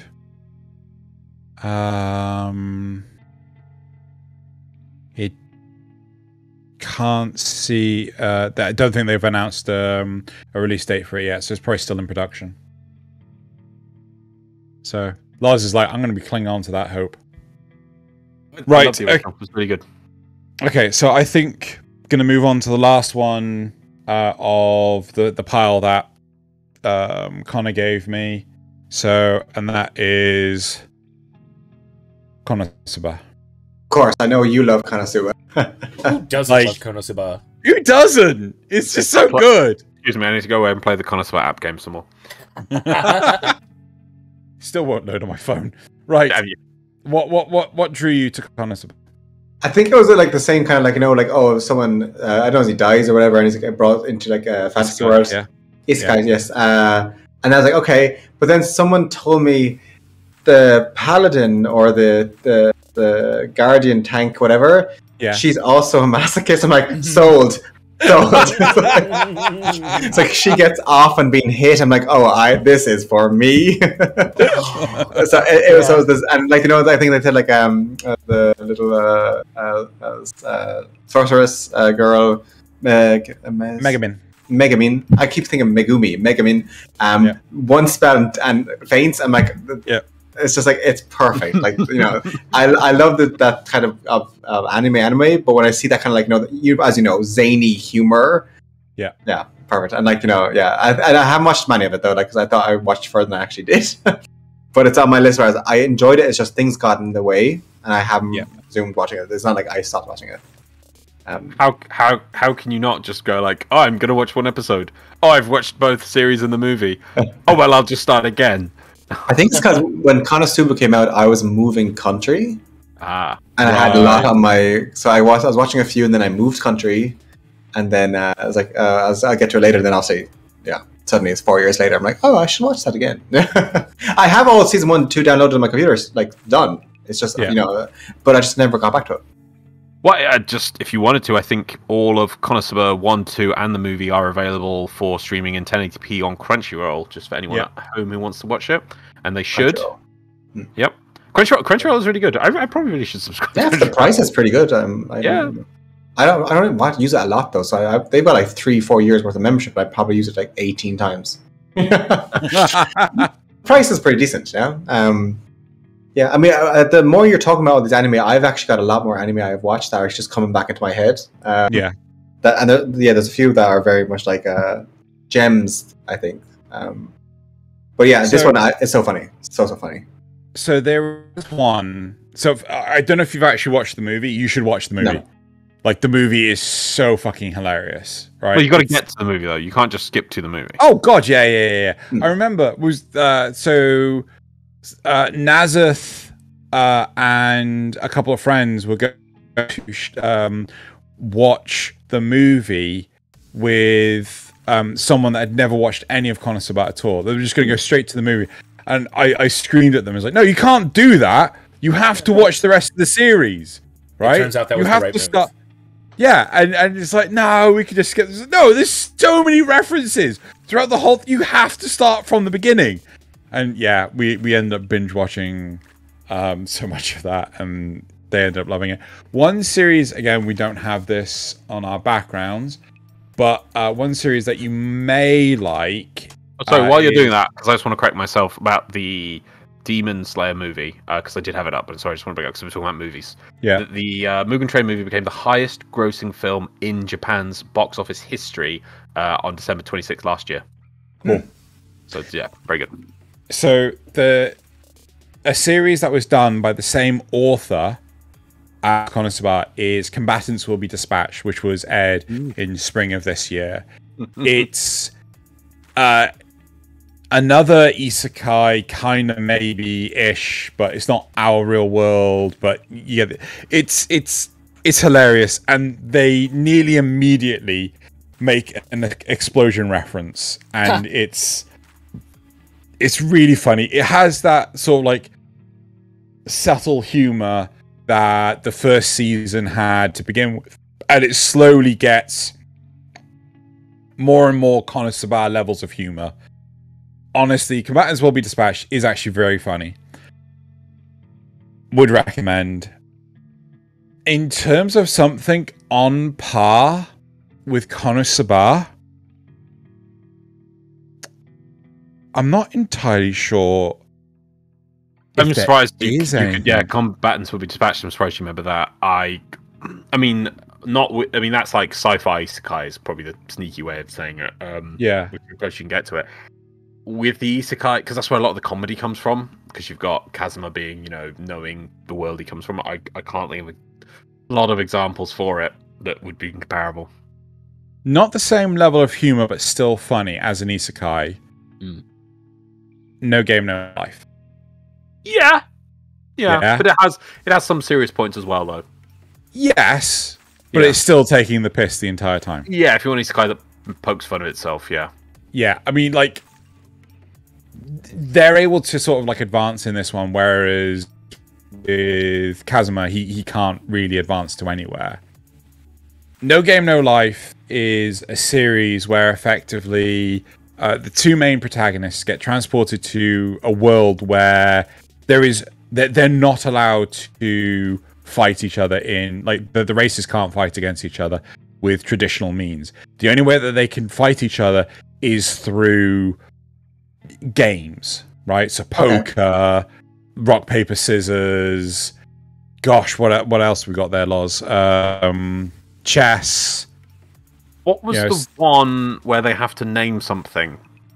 I think it's a Japanese game based on the sounding of the end of a word or something like that. Yeah, so basically, we have something similar where you say a word and then you've got to say another word starting with the last letter of the last word. Yeah? Yeah, that's the kind so it's very similar to that. But again, it's much more of a Japanese thing than it is in the West. So, but yeah, I mean, Nazeth, have you watched No Game, No Life? No. You really should. The sad truth is that this is not going to get... Well, if this ever gets a second season, I don't know if it'll ever be in my lifetime. Like, I'll have to be cryogenically frozen just to make sure I actually see a second season. But it's... Yeah. But it's... The manga and things have also been banned in Australia. Okay. Oh. Not surprised. So right. On the same lines thing, because I was looking through my Crunchyroll there, and like I finished like the episode 8 of Konosuba, and then it looks like I watched like 8 episodes of That Time I Got Reincarnated as a Slime, which is kind of in the same vein ish. I didn't mind it. Apparently, I watched it all. I can't remember any of it. I watched it. You can't compare Konosuba to That Time I Was Reincarnated. They're in the same kind of lane. You die, you get brought into Fantasy World. Apparently I liked it. I watched 8 episodes, but I don't remember any of it besides the blue slime. Good, fun. First season's fun, but just because we have a running joke on the show, it's like when you get to the second half of season 2, it does become let's have a meeting in a gazebo for several episodes, and then oh no, we need to stop our meeting in the gazebo. Why? To go into that building to have a sub meeting before returning to the original meeting in the gazebo. It is meetings and gazebos. Just meetings, business meetings. Yep. The only other series I can think of is Mushoku Tensei. Yes, that's the one I was going to suggest. But it's a bit serious. It is a little serious, but it has a lot of good elements too. Nazis, do you want to do the... So I just binged the first season of this like last week. We told him to watch it. I sat and watched 4 episodes. I think 4 or 5, something like that. Yeah, 4 episodes. Even Xeno and then I was like, one. "Night, Nazareth." I was thinking, "Oh, cool! It's gonna be great." Me and Nazareth can watch some more episodes tomorrow. Come the next day, I'm told Nazareth to watch the whole thing. It's really like I don't generally go in for isekais a lot of times. Because it feels like they fall into a lot of the same tropes, but there was just something about it. Maybe it was the internal dialogue from the character. Maybe it was just how well the world seemed to fit together. It was the jokes that you got from the character's internal dialogue. Something about it just really grabbed me. And what's the purple logo? That's Funimation, is it? Yes. Okay. So. Yeah. So sell this one to you, as I saw that you were sold by Darkness being a masochist. Yes, in this one. Yes. So this one has a. It's not obviously a spoiler or anything because it's happens in episode 1. The main character that gets reincarnated. Yeah, I think he's like a 45-year-old. Yeah. Shut in. Yeah, who plays Pentai games and other stuff. And his parents died or something, and so the rest of his family kick him out, and so he tries to save some people he sees, and then gets run over by Truck-kun, because it's always Truck-kun. Yeah. So then he gets reincarnated as a baby, but he retains his entire knowledge. So you have this, for start with, we have this baby that understands what an adult thinks. So, for instance, starts wearing panties on his head and starts being quite lecherous as a small child, because he's actually a 45-year-old kid trapped in a kid's body. So yeah. But obviously he can't tell anyone that. But it's good. I don't want to spoil it. It's good. It's good. It is really good. Yeah. Yeah. And the second half of the season is airing right now. Okay. It's on. I think we just had episode 7 of this part. I can't remember. Oh yeah, I haven't started that one, so we can watch that together. You watch season 2 as well now? No. I haven't watched the second half of season 1. Part 2. It's part 2. Yeah. Right. Yeah. So it's out in subtitled version. This is incredible. It's really, really good. Really, you have to just experience it for yourself because there's so much that happens. It's so fast paced. Yeah. Like, not a lot of filler. The characters are so well fleshed out. Every single one. There was a moment that Loz and I were going to get so angry if they fucked up in part 2, right? There was one moment that we're like, they're going to fuck this up. They never follow through. They never fucking ever follow through in this construct. They fucking followed through. And we were like, amazing. Good writers. Yeah. Yeah. So honestly, yeah, go check this one out as well. So, right. Sounds good. I think we have gone over a lot of... Yeah? I want to interrupt because I just remembered one that fits. It's back a bit, though. We were talking about Attack on Titan? Yeah. Something which is very similar to it, and in the current season, is definitely 86. And 86 is very good, and it actually has the deeper thinking and meaning and discussing topics that Attack on Titan tries to do is definitely 86. It is very interesting. I just want to sell this one. I know, because there's another one me and Cino absolutely love, and I have to sell. Yeah. I meant to bring it up, but I didn't, so I'm just going to sell this to Connor as well. So if you liked the Attack on Titan thing because it was the last bastion of humanity defending against that, this is, I'm going to say, is basically post-alternative World War II with not Germany, not Germany. However, not Russia killed itself accidentally by releasing autonomous AI army of robots, right? Okay. So not Germany believes itself to be the only place remaining in the world surrounded by an AI legion of robots. They're called the Legion, and they just keep attacking. And Germany's solution to it, though, was not to expect... Not Germany. It's not Germany. It's just a rough context. They're not actually Germany at all, but it's easier just in the context things to call it not Germany. Yeah, because their solution is to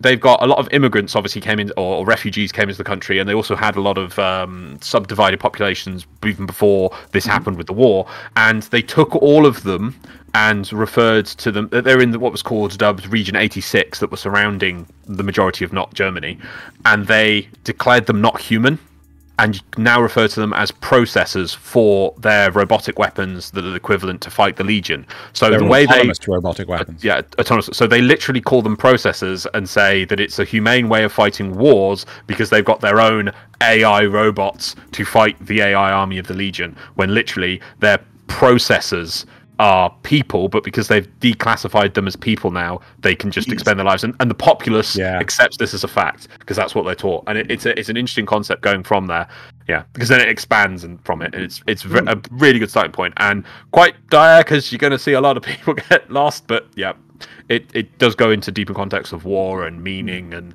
losing people, and it's good. I don't want to go too. Sounds interesting. That sounds cool. It's very good. And this face. That's the face of war right there. That character is brilliant. Doesn't come into season 2, but she's brilliant. Right. Okay. Cool. I think. Were you going to say something? I was going to say, I know you see my list, but there's 3 that came into my head that I did talk about that I realized I actually watched. That were very good for intro. Assassination Classroom. Is that the one? Yes. Yeah. Really good. Really funny. Really short, sweet. Devil as a Part-Timer. Very funny. Loved it. And there's one that's a really obscure one. It's called Princess Jellyfish. I don't know if you ever heard it. It's about otaku's a shut-in, isn't it? Yeah.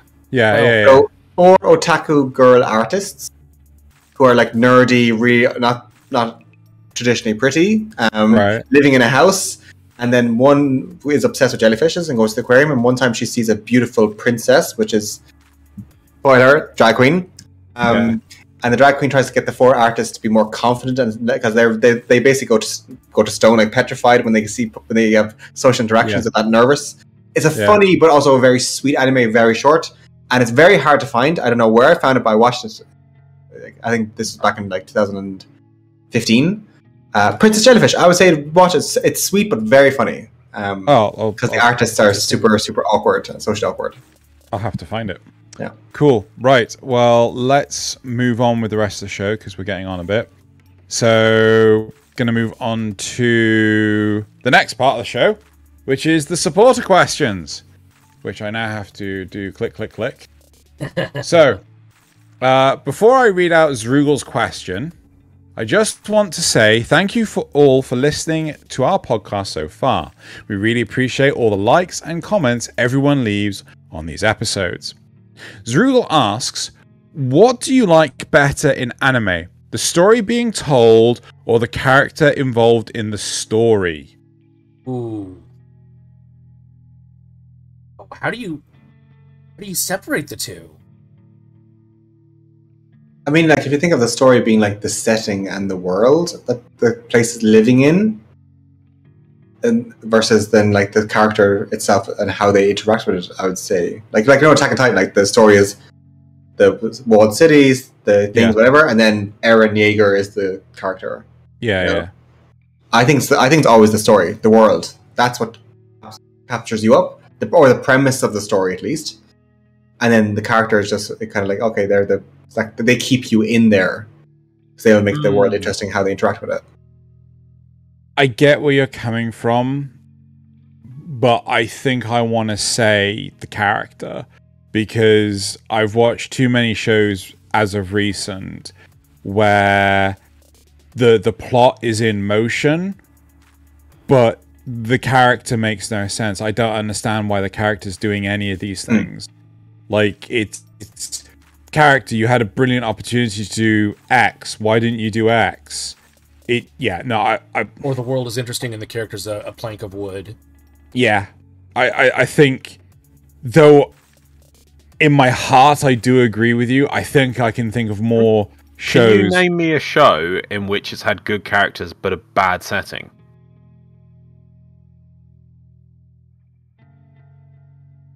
I think obviously they're both important, but I can think of more examples where I've had a great setting and I want to see more, but the characters are terrible, than ones where the characters are great but the setting is bad.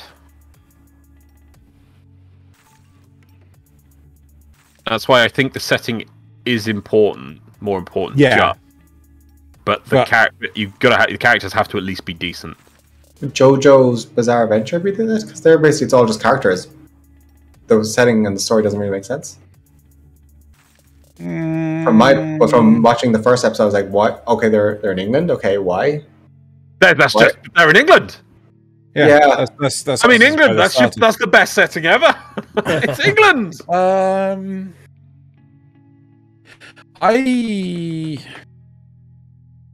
mean, to be fair, like not to try and split hairs, I honestly don't like the world setting of My Hero Academia, because like everyone in the, like, it's supposed to be that like only a small population of humanity has these quirks. Yeah. What? No. Yeah. You watch the first episode and it says like only a fifth of the population don't have quirks. No, I thought it has quirks. No, it's very uncommon at that point for people to have quirks. I think it's like a fifth population don't, because they're talking about Deku's toe and how he's still got a second joint or something in his toe, and that's very rare. I'm pretty sure it's fifth population at that point don't have quirks. And I thought that too. And then but there's a lot of people who have like kind of meh quirks that's just helping like day-to-day stuff. But it's the rare as the superhero people. But okay. So the problem I have is that like that everyone and their dog has a sodding quirk, and it's just like, so who are people trying to protect each other from? Because like, pretty sure everyone has the ability to resolve a situation if they actually. No, not when people's quirks are your face looks like a dog mixed with a jellyfish. That's your quirk. Or hey, that dog is the chief of police. don't you dare say anything inappropriate. You're on a program. All right, or I think one of their mum's quirks is like, I can levitate very small objects slightly. It's like, and then she just like makes a book float a bit. It's like, wow, amazing. She's going to save the world from nuclear war. And look at who their child became. Yeah? Through a gift or not his own. Yeah. Just because they had Professor Xavier as their teacher, they were able to do such amazing... No, I'm joking. Honestly, I'm not a huge fan of the world setting. I can see that. No, yeah. So, does anyone else have... Nazith, you haven't said anything. Gun to my head, probably character. I'm more interested in character development than necessarily world development, but I don't know if I could really separate the two. Yeah. Separating the two is really, really difficult.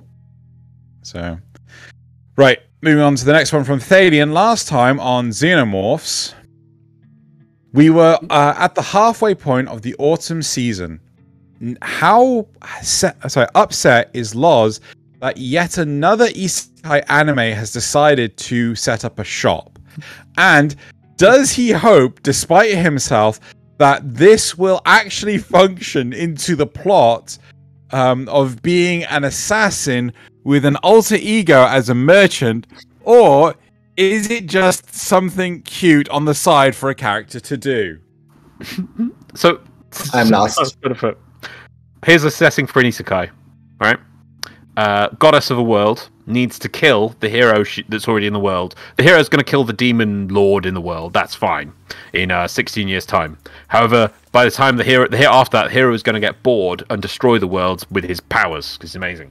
So this is bad because the goddess can see in the future or whatever. So the goddess solution is to go to look at other worlds such as Earth and finds the greatest assassin on Earth, who's like this crazy old man who's been killing people since he was young, like super Yakuza, international killer man, and he's retiring, so the organization actually kills him. It's in episode 1. So she takes him and says, hey, you died. I've got a job for you. I need you to kill a hero for me. And so she reincarnates him as a rich person's kid to be the greatest assassin of all time and kill the hero. That's our setting. And I'm like, oh yeah! Like the first episode consists of a little bit of a show like where this show's going to go about assassinating, and then we get like the majority of the episode is just like him as an old man on his like last job as an assassin, and you can just tell how experienced he is. It's like, yeah, and he's going to be put in a young boy's body, and he has to go kill this he's going to grow up and to kill this kid, the hero. It's like, oh, that's really interesting. How's he going to do it? Because it points out how powerful the hero is. The hero has like all these S rank abilities, and he's only allowed 5, but he's the greatest assassin ever. So it's down to that. And it's like, yeah, this is really interesting. We see him grow up and train to be an assassin and things. And he's like, and now that I've completed my assassin training, I will create a persona of a man who runs a shop. It's like, what happened to the assassinating? Luckily, so far, it seems to have fixed. He seems to have hired a group of women who he saved to run his shop for him. So far, he hasn't actually had to run the shop. But it seems to be a common trope in isekais that the characters go like, I will be a merchant now, or I will open a shop. Or my favorite one, I have a subdimension, which is basically paradise I can live in. However, I will trick people into coming into my subdimension and sell them amazing things they can't get in the normal world, all to create brand recognition so that I can open a shop in the normal world to sell my amazing goods from my subdimension with my great name. What? Why are we wasting episodes on this? It's like, yeah, it happens. It's just why shops. Yep. Wait till next season. There's probably going to be another one. And you will somehow pick it. Right. Then the next question is, this week we're introducing a relative anime neophyte? I have no... Like, I had to look up this word, Thalian. Thank you for making my brain hurt. To shows that might be good jumping off points for exploring more of what anime has to offer. Does his Irish heritage make seeing... so many redhead characters in anime a positive inclusion, or does it count as cultural appropriation? Seriously, what the fuck? There you go. Rich genetics. Literally, do never register that someone has ginger hair. I'm just kind of like, I don't focus. You just see past the ginger. I'm just more like, I'm just like, oh, cool character, but I very rarely focus on those kind of details. Seeing it naturally, he's ginger blind. Yeah. The 8% of the world, they're all in Ireland. Yeah. No, more red hair. Let's do it. Yep. Cool, curly red hair, like curly, briary red. Oh hair. yeah, like in Brave or whatever. Merida red hair, not like streak, like cool anime. You know, like let's go, like a bird nest in it. I'm just imagining, like, you know, the main protagonist from Food Wars, and he's just got like this curly red mop on his head. Every episode is getting the hairnet onto it. like Kyle Broflovsky. Yes. I have no idea who the hell that is. South Park. South Park. Oh, right, yeah, of course. Right, okay. Reanime. Right, Reanime. Right, well, that's it for the supporter questions. Moving on to the responses from last week, which there was one notable one. So, you suggested one way to solve the Faraway Paladin's slow-paced story is to start off further in the narrative and then go back to the origin. I flat out don't like stories being told out of order. And I thought this was, you know, as a new anime enthusiast, because you are, how do you feel about shows where the narrative's told out of order? I don't mind as long as it's not like 4 or 5 episodes long. Yeah, so it's just like one episode? One episode or a half of an episode is fine. I don't mind that. So there was I think there was an anime years and years ago called Gungrave. I'm pretty sure it was Gungrave. The first episode was set effectively around the episode 20 mark. Okay. Right? So it was like, set years in the future, and then they rewound time back to the beginning of the story. And it took 20 episodes to get back to where the first episode was. Right? I mean, if it was a super, super like crazy episode or like really good cliffhanger, yeah, and then like to show you like now what led up to that, I'm okay with that, because think about it, like in the scale of the story, one episode at the very start is so small. It's not like oh, we do 10 episodes and now here's 40. No, well, one really cool episode, and this is how it happened. That's fine. I think that's cool. Okay, cool. Because you're like, how the hell does this all add up to that moment? Yeah. You know? Well, I like when I brought up Berserk earlier, and you start out in the grimdark future for part of the first episode, and then the rest of the series is getting back to that. Yeah, I gotta watch Berserk. What? Well, you haven't watched the 97 Berserk? No. Oh my god. Man. I tried to, but I was stupid and stopped. Right, okay. So, and now we've got the fun part of the show. We've got memes. Oh, it's time for the memes. So, gonna move into the first meme, which is Nazith's first meme. What the hell? So this is from a Junji Ito comic about... They actually did turn it into a movie, I believe. About, like, giant robot fish that start crawling out of the ocean and converting other people into giant robot monstrosities. It's really creepy. But of course, as giant sharks normally do. It's of course it's just, come on and slam. Welcome to the jam. The jam. It's not really any deeper than that. It just made me laugh. Come on, slam. Welcome to the jam. Someone needs to pitch this to Warner Brothers as Space Jam. So I just feel the next thing out that Sharks thing is I'm a firing my laser. I'm a firing my laser. Right. Yes. Then we got Nazith's second one. Good thing we talked about both Berserk and Sword Art Online today. Okay. This fry is you as the Black Swordsman.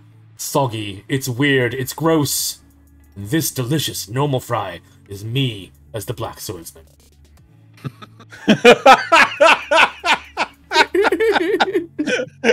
So that's obviously Spider-Man Into the Spider-Verse.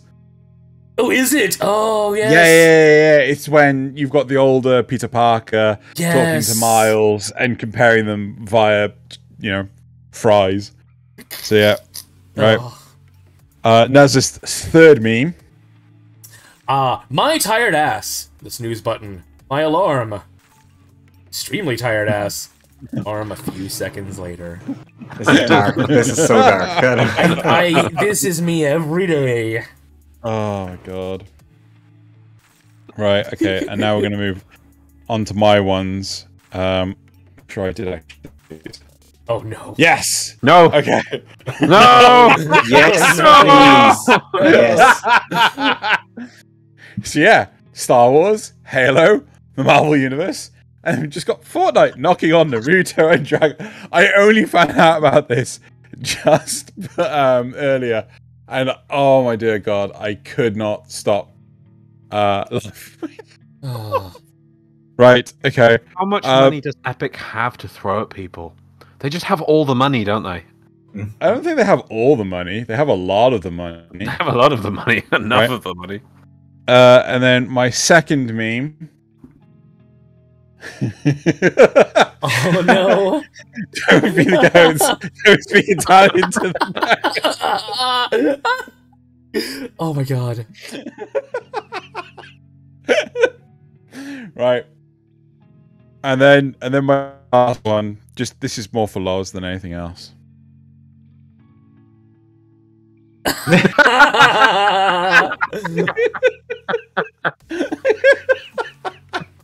Yeah, saw that. Could not stop laughing. I do have another one that Connor's just sent me. Yes. Oh no. So give me 2 seconds. I'm just gonna quick pause. Shit, I don't think I actually did because I was hang on. Buttons. So many. Cool. Right. So music will have glitched out on that one. Right, and then I hit this button. Wait, did I put it on yours or mine? No, I put it on mine. Never mind. Come on up there, and welcome to. And this is from Connor. Oh yes. What the? No. Classic. No. I've seen so many memes of this girl, and they're just making the eyes go further. And there's one also of Tobey Maguire, Peter Parker with the two trains, and they're holding her eyes together with the string. There's such good meme material on this picture. Oh my god!